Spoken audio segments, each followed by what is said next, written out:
Está con nosotros el doctor Omar Neira, quien es especialista en lo que es salud pública. Está con nosotros para poder conversar acerca de este y otros temas que tienen que ver con la coyuntura también actual en la que nos encontramos, que es muy difícil, muy complicada. Y el doctor Neira también sigue en esa lucha de hacer de que el nuevo ministro de Salud quite ya todas esas restricciones y ese estado de emergencia que es en vano. Doctor Neira, ¿qué tal? Bienvenido. Mario, gracias por la invitación, un placer. A ver, no en vano, sino finalmente muchos de los ciudadanos nos vemos perjudicados porque este estado de emergencia sí afecta la vida de las personas, más allá de una inexistente emergencia sanitaria. Definitivamente sí, esto es contraproducente en este momento. Así es, negocios que han quebrado. Hasta el momento, por ejemplo, uno ingresa a una página, se vienen fechas como el Día de la Canción Criolla, hay diversas celebraciones, y sin embargo veo algunos lugares con la ventilación necesaria que están haciendo que la gente se asuste un poco y finalmente retroceda y no acuda a los lugares públicos porque tiene miedo a que le vayan a exigir el carné sanitario, ¿no? El carné de vacunación, así como también el tema de la mascarilla, que de verdad a muchos ya nos asfixia. Entonces, claro, si bien es cierto, se han quitado algunas medidas, pero por lo bajo pareciera que quieren seguir introduciendo otras medidas. A ver, en la emergencia sanitaria, la población, y es mi sensación, persiste en que no le afecta a la mayoría de la población. Y sí, a ver, cosas importantes. La educación sigue con restricciones. Sí, el ambiente escolar, tanto colegios y universidades, tiene restricciones. Si bien es cierto, logramos que los colegios abrieran, pero todavía se cierran aulas, se hacen cuarentenas, se exigen fichas epidemiológicas, cosas a un grupo de población que largamente se ha demostrado no enferma. Las universidades, Mario, por tercer año siguen cerradas. Eso es inaudito y en este país a nadie se le escarapela el pelo por eso. Cuando en unos años veamos la calidad de profesionales que van a egresar, no por responsabilidad de ellos, sino por la mala decisión política que se dio en estos 3 años, veremos las consecuencias. Espero y quisiera equivocarme. Al Perú no llegan turistas porque hay restricciones, porque te obligan que ingreses con carnet de 3 dosis. Para entrar al Perú necesitas 3 dosis. También en cuanto a lo que tiene que ver a la salud mental. Hay mucha gente que hasta el momento no se atreve a sacarse la mascarilla porque tiene un miedo que ha sido implantado desde Vizcarra hasta ahora, ¿no? Que continúa. Mientras tanto vemos a un ministro de Salud que mediante el pitufeo favorece a su expareja. O sea, esto realmente es inaudito.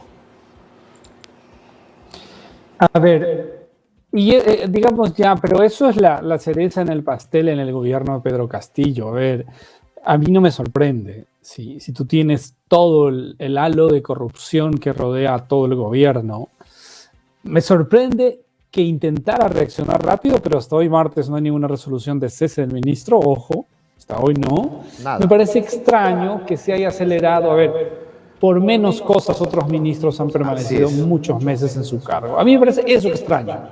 Lo del pitufeo, pues nada, es burdo, sucedió, no es sorprendente. Extraño que Castillo haya reaccionado con algo que no es tan complejo que los otros casos, o que este propio ministro con él ofreciera 4.000 millones de soles para niños con cáncer en una estafa tremenda. Es una vergüenza, claro. Esa es una vergüenza. O sea, eso de ahí, por ejemplo, el caso de los niños con cáncer engañados, y así como no solamente los niños, sino los pacientes, así como muchos de los que tienen que hacer cola también, por ejemplo, en el seguro para poder alcanzar una cita, es una vergüenza, ¿no? Porque están jugando con todos nosotros. Entonces, sí, es extraño que hasta el momento no se haya cesado al actual ministro de Salud. Pero no nos extraña, ¿no? No nos extraña esto, doctor. No nos extraña. A ver, en este gobierno estamos viendo cosas impresionantemente kafkianas, que si te lo contaran hace 10 años en un libro te decían esto es ciencia ficción, pero sucede. Pero en términos sanitarios, las cosas que estamos viendo es impresionante.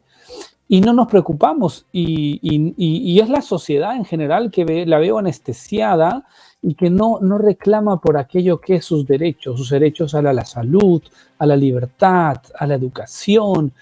Y este estado de emergencia, y digamos, y estos gobiernos de Vizcarra, Sagasti, Castillo han aprovechado para abusar impresionantemente de la ciudadanía y la gente no se queja. Créeme que esto es impresionante, pero así estamos. Y hay que decirlo, ¿no? Hay gente que aún lo sigue. O sea, hay gente que aún, por ejemplo, ve los mensajes de Vizcarra, ¿no? Hay gente que no se quiere dar cuenta de leer entre líneas o realmente de profundizar en el mensaje, que lo único que busca es sencillamente la dictadura sanitaria, ¿no? O sea, el tenernos a todos, obviamente también con los consejos que le puedan dar gente del entorno de Vizcarra, al mismo Castillo, porque podría ser o darse el hecho, para que finalmente continúen en lo mismo y enfermar más a la gente de los nervios. Y esto está llevando a que la salud mental en nuestro país esté en crisis también, ¿no? Y, Mario, y eso vengo alertando, digamos, hace muchísimo tiempo, dos conceptos. A ver, yo no soy un negacionista de la COVID-19, existió, fallecieron muchísimas personas en el Perú, el país con la más alta tasa de fallecidos, eso es innegable, pero pues nuestro rol de algunos que tenemos alguna opción de comunicar, algunos que sabemos que estamos en salud pública, digamos, es casi una responsabilidad decirle a los tomadores de decisiones, si es que no lo ven, y a la sociedad, oye, hay cosas más complejas que están pasando y van a pasar. Y para mí hay dos cosas complejísimas en salud: salud mental y cáncer. ¿Por qué? Porque hay un diagnóstico tardío en cáncer que va a atiborrar los centros hospitalarios. Y en salud mental, al ser tan complejo el tema, pero tan complejo, Mario, y sabemos poco como ciencia, a diferencia de otras patologías, es que se viene algo que nos afecta permanentemente. A ver, el caso de la niña que desapareció anoche, Sí, según los familiares, parece ser que la niña estaba con tratamiento de antidepresivos. sí, es correcto. Ya, Mario, ese es un problema real de miles de niños en el Perú. Pero eso los hace per se vulnerables ante cualquier tipo de violencia. Sí, felizmente no sucedió en esto, pero eso pasa todos los días en este país. Y el caso de la señorita que de Gabriela, deberíamos no decir el nombre, pero Sí. de Gabriela, sí, ¿qué pasa? A ver, algunos políticos intentaron sacar agua para su molino, alguna prensa intentó decir esto es una noticia de vendehumo, no quiere ver, hoy mismo veo y dicen ella no va a declarar, no reconoce su embarazo. A ver, me parece que los psiquiatras han explicado bien, creo que es un problema complejísimo de salud mental de la pobre señorita. O sea, no es justo que ventile la prensa abierta, la sociedad, y se cuestione el estado de salud de una persona. Es tan igual que una diabetes, que una hipertensión, que colesterol, que una enfermedad infecciosa. Es otra patología más. No tiene Sí, lamentablemente nosotros acá en el Perú, bueno, el morbo es muchas veces pues lo que mal se vende, ¿no? O sea, el morbo es lo que capta muchas veces la atención. Y eso, en definitiva, pues yo estoy en contra totalmente de ello, ¿no? Y eso es lo que se está viendo hoy por hoy. Y claro, pero doctor, hablamos de salud mental, pero sin embargo, a ver, con un ministro, un ex agüita racimada, con este ministro, por ejemplo, que es el del pitufeo, o sea, ¿qué podemos esperar en el Ministerio de Salud en los próximos meses? O sea, ¿cómo trabajar en base a lo que realmente importa? El tema de la anemia, por ejemplo, también en los chicos. A ver, ese es un problema estructural de la sociedad que venimos jalando de antes, se acrecentó en la pandemia por las malas políticas de gobierno de estos tres presidentes. ¿Sabes por qué? Porque la anemia se empezó a controlar en este país entre el 2006 y el 2015, se bajaron los índices importantemente. ¿Por qué? Porque se entendió que la anemia no solo es un problema del alimento, sino es un tema cultural y social que hay que trabajar con todas las familias y en general con todos los involucrados. Por ejemplo, Caliwarma es un ejemplo de que hay algunas políticas públicas que pueden funcionar. ¿Pero por qué funcionaba Caliwarma? porque el colegio te daba las dosis suficientes de calorías diarias que necesita un niño. ¿Qué ha pasado en pandemia? Como se cerró todo, ¿sí? Que era lo más fácil cerrar, pero lo más difícil era hacer que los colegios abran, sí. Pero los alimentos hay que darlos en el colegio. Y este año tampoco se han dado, prefieren comprar un tarro de leche, kilo de azúcar, se lo dan al niño por un mes para que su familia prepare el alimento. Pero ¿sabes cuál es el problema? Que esa dosis calórica la comparte toda la familia y el niño recibe una subcantidad y por lo tanto el problema de anemia se ha incrementado por las propias políticas cerradas de estos gobiernos. Así funciona. Esto es un tema estructural. Así es estructural y que ni siquiera ni muchos colegios tampoco han podido empezar clases. O sea, eso es increíble también, ¿no? Muchos escolares están recibiendo sus clases en parques, sentados en banquitos, ¿no? En banquitos de madera, ¿no? Entonces, ¿cuál es el ejemplo? Y encima uno revisa, ¿no? Y uno revisaba datos y uno dice, no, pero el Perú es el país que menos inflación tiene, es el país que menos se ha estacionado en cuanto a lo que tiene que ver con el crecimiento. O sea, ¿de qué estamos hablando? O sea, si no se cura la herida, que es la herida más profunda, entonces, ¿de qué crecimiento nosotros estamos hablando o en qué nos hemos estacionado? Eso es lo que yo no entiendo. ¿Qué nos quieren hacer creer? ¿Creen que somos tontos? No entiendo. A ver, pues, Perú debería ser el líder mundial de la papa, ¿no es cierto? Porque viene de los Andes para el mundo. Somos paperos. Hoy la papa cuesta 11 soles el kilo. ¿Qué familia puede pagar eso? Claro. O sea, ¿qué familia puede pagar eso? Y tiene que ver, a ver, no hablo de la gasolina que tiene un factor externo y un interno, pero hablemos de la papa. Y la papa sí tiene una responsabilidad directa con Pedro Castillo porque no fue capaz, ahora la cuarta licitación también ha sido observado por Contraloría, de comprar abono elemental. Entonces, ¿cuál es el impacto? Pues es el que vemos, va a haber escasez porque las cosechas no van a tener la misma cantidad esperada porque no tienen el abono correspondiente. Y eso lo vamos a ver a fines de año y el próximo año. A ver, doctor Neira, pasando al tema básicamente del presidente Castillo. Bueno, según tengo entendido por información de RCR Perú, el médico Herbert Cuba, quien seguramente también lo conoce, estimó de que la visita de la OEA acá a nuestro país realmente iba a ser un fracaso, ¿no? Y que podrían ser adversos al presidente Castillo, sobre todo obviamente por todos estos temas que seguramente la Fiscalía finalmente va a tener que rendir cuenta o darle cuenta a la OEA para que conozcan, ¿no? Aunque claro, a mí me da la sensación que la OEA, la Organización de Estados Americanos, ya sabe todo esto, o sea, sino que claro, con Almagro, de hecho, pues que es amigo de Castillo, es amigo obviamente de los dictadores que hay en diferentes países de nuestra región. Y yo creo que es parte de una estrategia, ¿no cree usted? O sea, ¿qué es lo que piensa usted acerca de este tema de la OEA? Y si le va a ser adverso, claro, cuando regresen aquí, cuando vuelvan al Perú. Los organismos internacionales han dejado de ser aquello para que fueron fundados en su momento para buscar el bienestar de los países, de las sociedades, y dependiendo de los temas, ¿no? OMS, FAO, ONU, UNICEF. Hay pocas excepciones, pero hoy en esas OEA, que es un organismo político, yo creo que, a ver, la OEA tiene intereses estrictamente sesgados.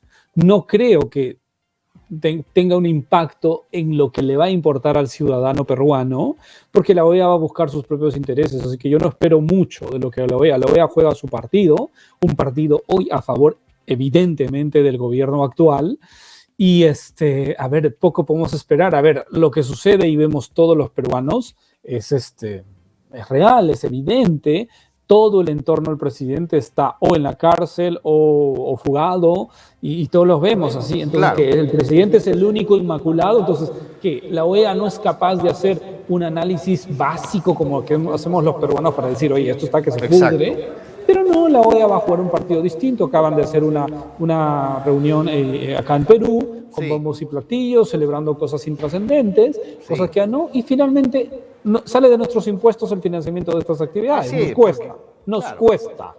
Claro, porque obviamente vienen a disfrutar de nuestra gastronomía y también a beber algunos tragos típicos de aquí del país, ¿no? Llevarse un poco de pisco, pero claro, la situación real es que la OEA cambió muchísimo y no está teniendo el protagonismo que debería tener, pues, ¿no? Aparte nunca lo tuvo tampoco con Venezuela, ni lo tuvo con Nicaragua, ni con Cuba tampoco, ¿no? No fueron tan contundentes, al menos desde Almagro, ¿no? Entonces, Si la claro, OEA, Mario, si la OEA sí, hubiera hecho un papel importante en Sudamérica, no hubiéramos visto los millones de expatriados venezolanos eso, saliendo de Venezuela. exacto, Eso es eso es, elemental. A ver, la claro, OEA debería, mira, sin OEA estaríamos igual o mejor.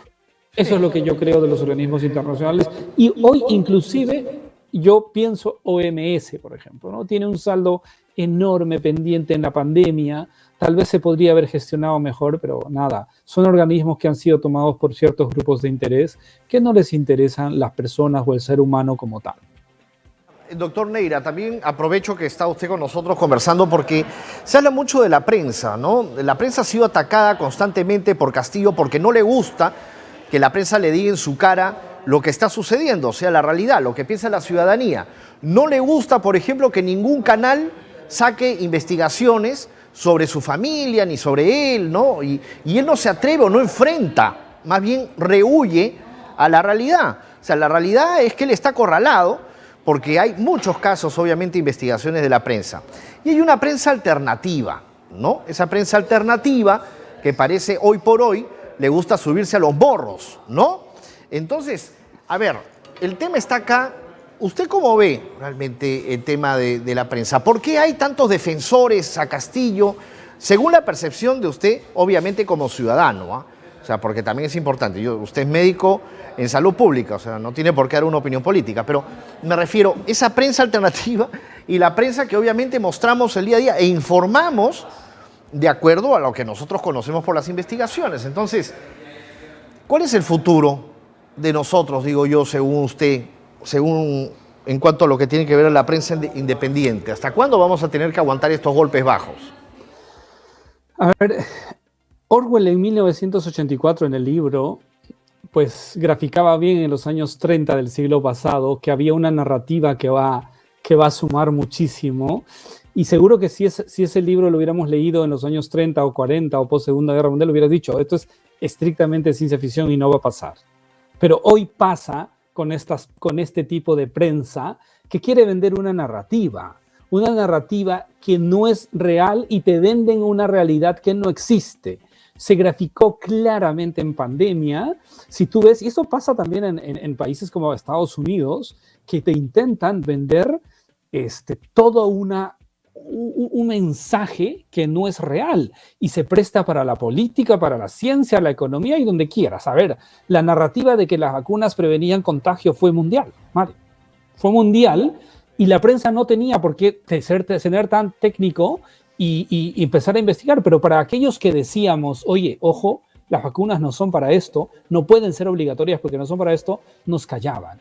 Y eso sucede también. Entonces hay esa cierta prensa que se conecta con los grupos de poder, ¿no? Y entonces tú le llamas la prensa alternativa y claro, bailan con el poder porque pues el poder tiene muchos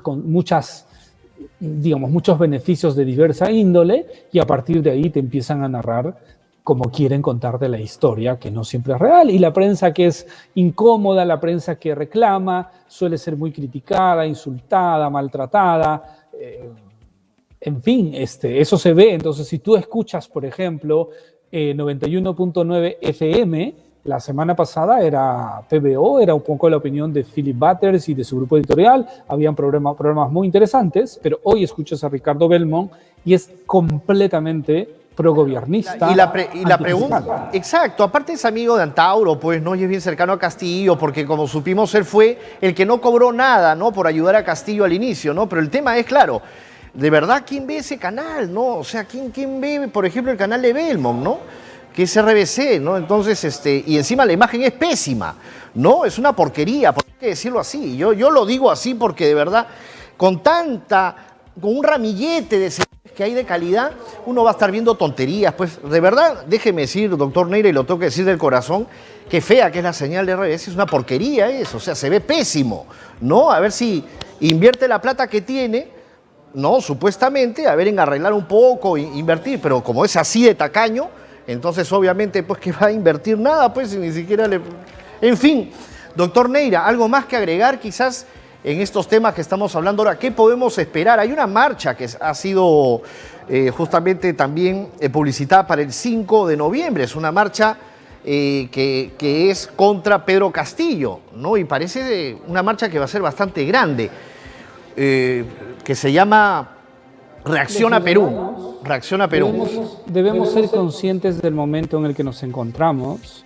Yo creo que muchas de nuestras libertades han sido coaccionadas en la COVID y nos hemos anestesiado. Y entonces ahí vino actos de corrupción que dicen, puch, pero ¿qué más? O sea, se normalizó todo esto, pero eso no está bien. Yo creo que es momento de poder expresar un rechazo a estas medidas y se puede tener un país mejor. Yo estoy convencido, podemos hacer patria. O sea, muchos de repente hemos tenido y todavía tenemos la oportunidad de salir y hacer actividades de las que hacemos en otros países, pero queremos a nuestro país y nos hemos quedado, Mario. Así es. Si no, yo me hubiese ido a California hace tiempo. No va a ser, pues, no puede ser. Aparte, es momento esto, pero la ciudadanía tiene que entender que su voz debe ser escuchada y hay maneras de ser escuchados y expresar protesta. Y este es un momento ante todo un desgobierno, corrupción a todas vistas, un manejo educativo, económico, sanitario terriblemente desastroso. Pues debemos reclamar, ¿no? Claro, claro. Y que no sigan con el tema del estado de emergencia. Apoyo eso, que se elimine de una vez el estado de emergencia porque es para esto, para otras cosas, para otros fines. Y que no digan pues que la marcha del 5 de noviembre es de los golpistas, porque así va, eso hay que esperar que eso van a decir, ¿no? Que los golpistas son los que han salido a la calle. ¿Cuántos golpistas? Miles de miles. A ver, ¿recuerdan cuando el 5 de abril quiso cerrar Lima, Castillo, y salimos todos los limeños a protestar y tuvo que retroceder y se escapó? Bueno, eso tenemos que hacer. Fueron los ciudadanos de pie. Claro, es así, pues no, como en noviembre del 20 también, igualito, ¿no? Los golpistas, en fin. Sí, pues. Bueno, muchas gracias, doctor Neira, por su participación. Y nada, lo esperamos un día también para que venga acá a los estudios. Si es que no nos cortan antes por decir que la señal de Belmont es una cochinada, porque hay que decir las cosas como son, ¿no? No vaya a ser que de repente vayan al morro también y nos bajen la señal. Porque le digo la verdad, pues que invierta, que no sea tan tacaño. Y yo digo, y que los problemas de su familia los arregle, pues, ¿no? En fin, Sí, nos vemos. Muchas gracias. Muchas gracias. Gracias.